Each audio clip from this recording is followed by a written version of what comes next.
नमस्कार दोस्तों, आप जुड़ चुके वॉइस ऑफ एमपी से और मैं हूं अब्दुल अली ईरानी।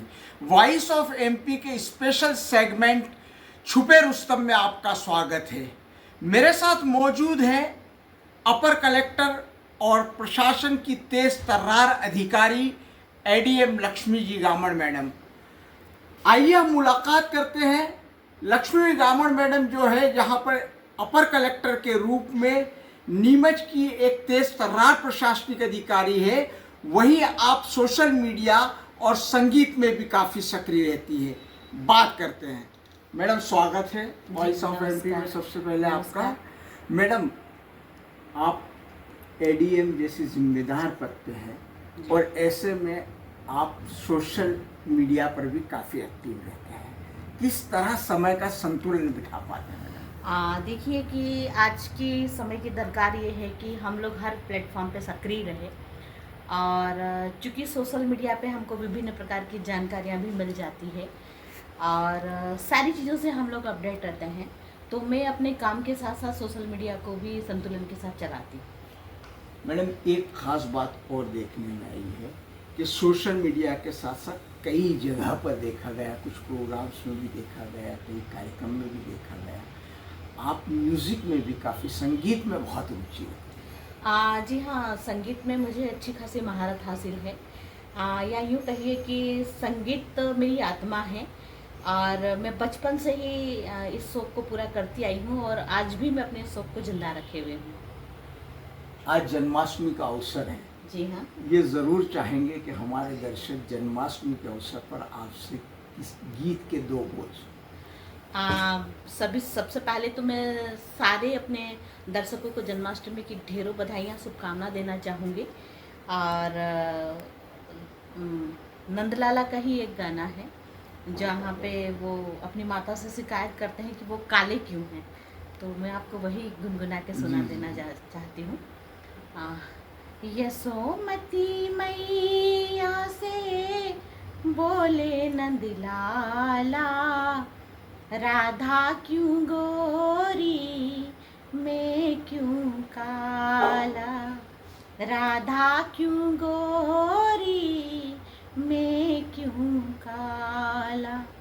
बोली मुस्काती मैया ललन को बताया, बोली मुस्काती मैया ललन को बताया, कारी अंधियारी आधी रात में तू आया, लाडीला कन्हैया मेरा हो, लाडीला कन्हैया मेरा जग से निराला इसीलिए काला। बहुत खूब, बहुत सुंदर और बहुत मधुर आवाज़ मैडम। मैडम, आप गीत गाते हैं, संगीत में रुचि रखते हैं, थोड़ा सा जानना चाहेंगे कि केवल कुछ कार्यक्रम तक भी रहते हैं या कहीं स्पेशली भी मंचों पे जब भी आपको मौका मिलता है परफॉर्म करना? मैं आप लोगों को बता दूं कि मैं जनरली सार्वजनिक रूप से कोई सा भी मंच कभी इस्तेमाल नहीं करती हूं अपने गायन के लिए।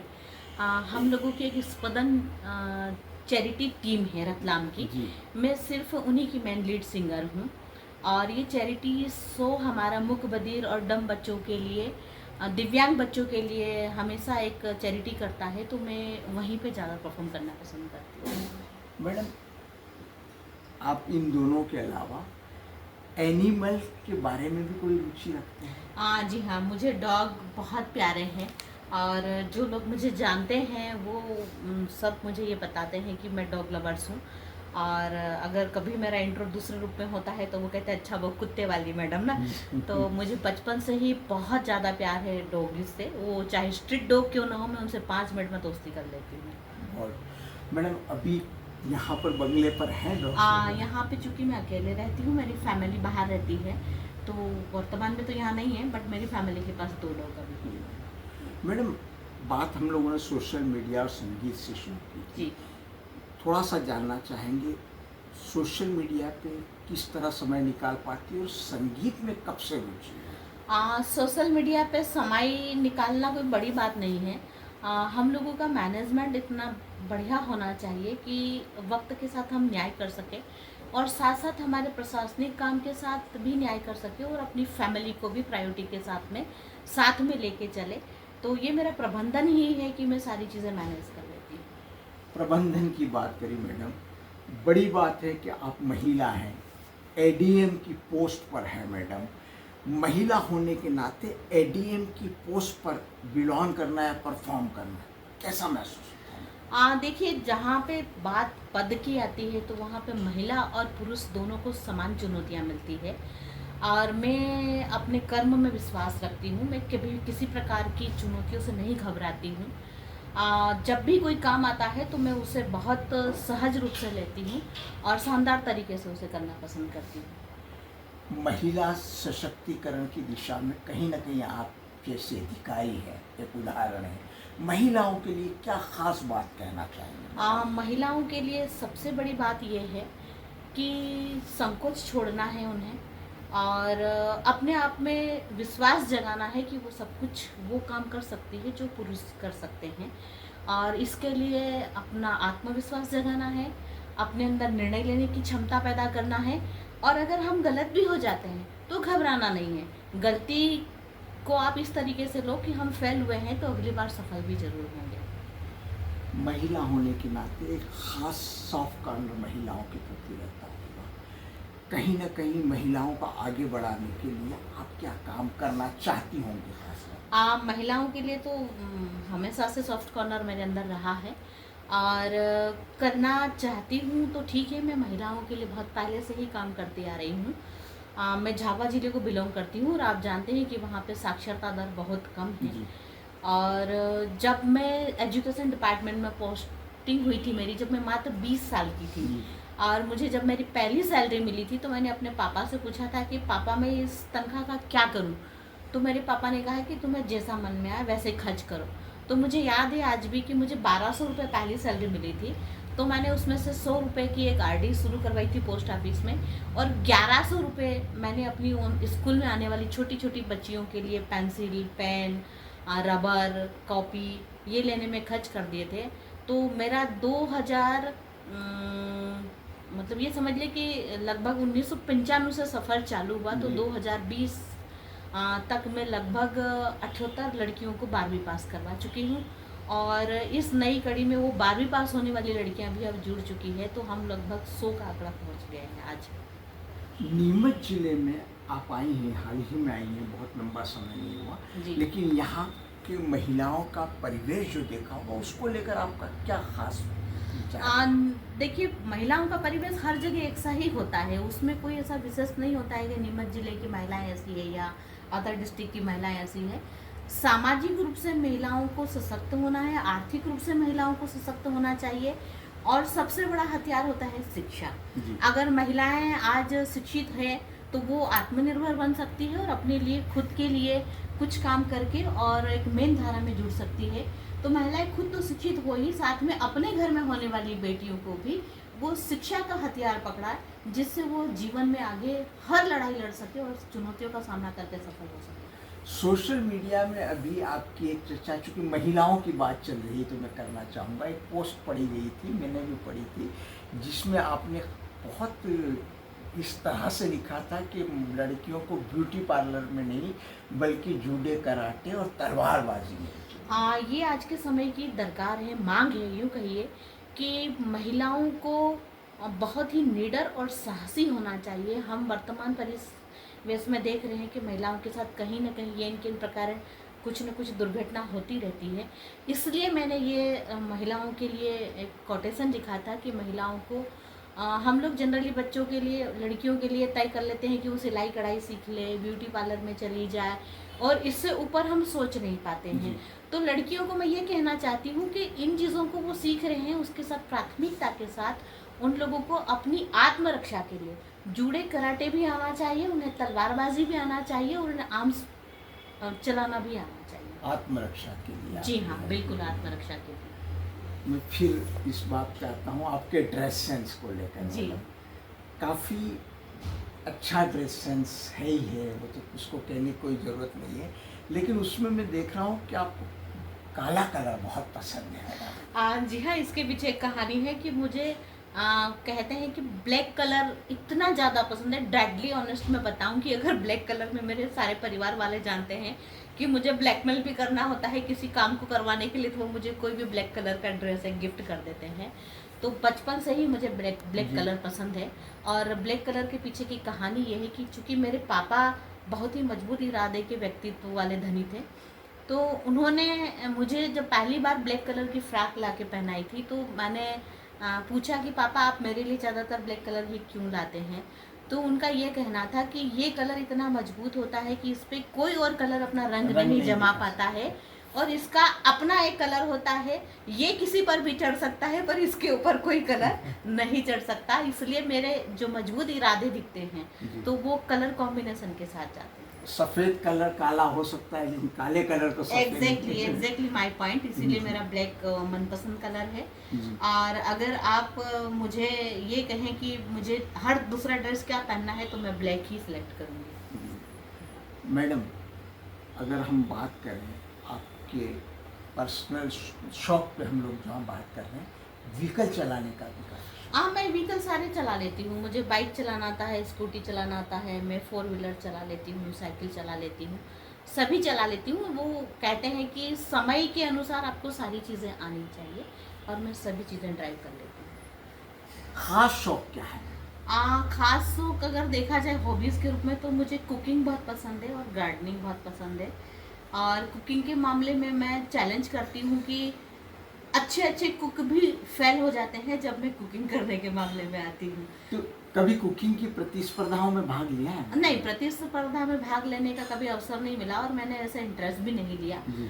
पर हाँ, ये बात तो तय है कि आज मैं इतनी बड़ी पोस्ट पे हूँ, उसके बावजूद भी मैं ये कोशिश करती हूँ कि मैं अपनी दाल सब्जी मैं खुद ही बनाऊँ। रोटी तो किसी के हाथ की भी खा लेती हूँ, पर मैं अगर 2 टाइम मैंने किसी और के हाथ का खाना खा लिया, तो तीसरे टाइम पे मैं खुद ही बना लेती खा लेती हूँ। क्योंकि मैं जब कहते हैं कि अच्छा कुक कोई व्यक्ति होता है, तो जनरली वो सारी चीज़ों में कहीं ना कहीं गलतियाँ निकालता है। तो मैं ये पसंद करती हूँ कि अपना खाना खुद बना के खाऊँ। मैडम, महत्वाकांक्षाएं क्या है आगे? महत्वाकांक्षाएँ तो बहुत सारी रही हैं, और महत्वाकांक्षा ये है कि अपने बच्चों को अच्छी लाइफ देना, और खुद भी अच्छी लाइफ जीना, और अपने कामों को बहुत बेहतर तरीके से करना। महत्वाकांक्षी इतनी है कि मैं हर चीज़ में बहुत जल्दी संतुष्ट नहीं होती हूँ, मैं अपना बेस्ट करने की कोशिश करती हूँ, और वही मेरी महत्वाकांक्षा है।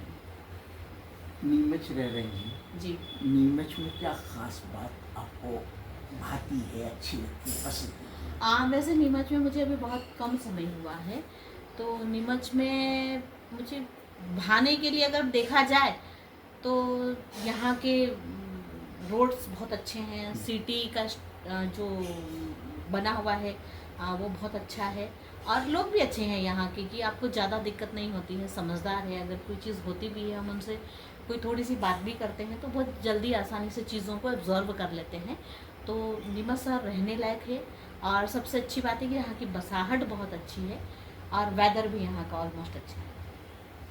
आपके कार्यकाल का कोई ऐसा क्षण या ऐसा कोई रोमांचक वाकया जिसे आप शेयर करना चाहें? मेरे कार्यकाल में ऐसे बहुत सारे चैलेंजेस हमेशा लाइफ में रहे हैं, पर एक रोमांचक किस्सा मैं आपको बताना चाहूँगी। जब मैं खिलचीपुर एसडीएम थी, तो वहाँ पे राजस्थान बॉर्डर आता है, और बाल विवाह प्रथा बहुत ज़्यादा मात्रा में होती है।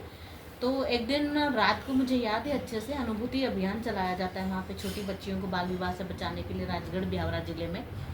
तो हमारे कलेक्टर साहब थे तब, आनंद कुमार शर्मा सर, और रात को मुझे 9 बजे के आसपास एक सूचना मिली कि एक 9 साल की लड़की का विवाह 45 साल के एक आदमी से हो रहा है। तो मैंने महिला बाल विकास अधिकारी को फ़ोन लगाया और टीआई को फ़ोन लगाया। तो चूँकि टीआई हमें उपलब्ध नहीं हो पाए थे, तो महिला बाल विकास अधिकारी, मेरे एक पटवारी, एक आरआई, मेरा एक गार्ड और ड्राइवर, ऐसे करके हम 6 लोग उस गांव में पहुँचे। और जब उस गांव में पहुँचे, तो हम लोगों को बहुत बल मिलने की संभावना नहीं थी उस दिन, पर फिर भी हम लोगों ने बल की डिमांड की थी। तो हमने देखा कि वहाँ पे पूरी व्यवस्था जुटी हुई थी, और चूँकि उनको खबर मिल चुकी थी, तो उन्होंने उस लड़की को अंदर छुपा दिया। और वहाँ के लोगों ने, लगभग 200-300 लोगों ने चारों तरफ से उस गांव की लाइट बंद कर दी, और हम लोगों को सबको घेर लिया। और मेरे कार्यकाल के पूर्व में वहाँ पे उसी गांव में एक घटना हो चुकी थी। एसपी साहब की गाड़ी को तोड़फोड़ कर दिया था, उनकी गाड़ी को आग भी लगा दी थी, उन्होंने भागकर अपनी जान बचाई थी। तो मेरे साथ में पटवारी आ रही थी, वो घबरा गए थे कि मैडम अपन फंस गए। और आश्चर्य की बात यह है कि हमारे पास 2-2, 3-3 कंपनी की सिम सबके पास लगभग थी, पर एक भी कंपनी का नेटवर्क वहाँ नहीं था। तो अब चूंकि हम समझ चुके थे कि हम घिर गए हैं इसमें और यहाँ से हम निकल नहीं पाएंगे, तो मेरे साथ 5 लोग और थे और उनकी जान बचाने की जिम्मेदारी भी मेरी बनती थी। तो मैंने अचानक से, मेरे चाणक्य दिमाग ने एक तरकीब जुटाई और मैंने अपनी जेब से मोबाइल निकाला और जस्ट उसको प्रेस किया, स्क्रीन पे लाइट ऑन हुई और मैंने उसको कान पे लगाया और अभिनय किया इस बात का कि जैसे किसी का कॉल आया और मैंने रिसीव किया। तो मैंने कहा अच्छा आप ये गांव नहीं बताए थे क्या, कोई और गांव बताए थे, ये जगह नहीं है, अच्छा हम लोग गलत जगह आ गए, ओके ओके। तो मैंने कहा आप लोगों को इतनी समझ तो होनी चाहिए ना कि किसी और को परेशान कर दिया हम लोगों ने यहाँ आके और इस तरीके से और ऐसी चालाकी करके। और मैंने उन 5 लोगों को आँख से इशारा करा, चलो चलो ये गाँव नहीं, बाहर निकलो। तो हम लोगों ने ऐसा इशारा करा और मैंने तुरंत रास्ता बनाया और हम लोग निकले और लगभग हम लोग 400 मीटर के लगभग पैदल चल के हमारी गाड़ी तक पहुँचे। और वहाँ से पहुँचने के बाद मैंने सारे टीआई से मदद मांगी, एसपी साहब से बात करी और हमने उस गांव के चारों तरफ जाने वाले चारों रास्तों को ब्लॉक किया। और उसके बाद हम लगभग 3 बजे वापस पूरे फोर्स के साथ उस गांव में घुसे और बढ़िया लोगों को घेर घार के उस लड़की को उठा के लाए हम लोग बचा के। और फाइनली फिर हम लोगों ने रिपोर्ट पर दर्ज कराई। तो ये इंसिडेंस एक इतना बड़ा चैलेंज था मेरे लिए कि अपने आप को भी बचाना और अपनी टीम को भी बचाना। अगर मेरी थोड़ी सी भी लापरवाही होती तो शायद हम आप लोगों के सामने आज यहाँ नहीं होते। बड़ी सूझबूझ और शार्पनेस का आपने उदाहरण पेश किया मैडम। आखिरी बात पूछना चाहता हूँ आपसे कि आपको जितना समझ पाए हैं या जितना सोशल मीडिया पे देख पाए, एक बात और नज़र आती है, आप कुदरत, नेचर से बड़ा नज़दीक, प्रकृति से बात करें, प्रकृति से तो बहुत नज़दीक रहती हैं, उससे बड़ा लगाव है आप। जी हाँ, मैं कृषक परिवार को बिलोंग करती हूँ और चूँकि झाबुआ ज़िला तो हमेशा से कृषि प्रधान रहा है और मेरे पास खुद के पास लगभग बहुत अच्छी खेती बाड़ी है। तो मुझे बचपन से ही बहुत प्रकृति से लगाव है और मेरे घर पे अच्छी खासी फसलों का भी उत्पादन होता है और मैं गार्डनिंग में भी बहुत रुचि रखती हूँ, मुझे बहुत पसंद है। और इवन मैं जहाँ भी जिस बंगले में रहती हूँ तो ये समझ लीजिए कि मेरा किचन गार्डन हमेशा तैयार रहता है और सब्जियाँ मेरी लगभग अपने बगले से ही उत्पादित करके मैं खाती हूँ। बहुत बहुत शुक्रिया मैडम आपका। आप थे अपर कलेक्टर लक्ष्मी गामड़ मैडम, जिनसे हमने बातचीत की और जाना कि ज़िंदगी को वो किस अंदाज में जीती है और कितनी मस्ती के साथ और लेकिन जिम्मेदारी के साथ अपने कर्तव्यों का, अपने कर्म का निर्वहन करती है। वॉइस ऑफ एमपी के लिए मेरे सहयोगी विनोद गुजर के साथ अब्दुल अली ईरानी।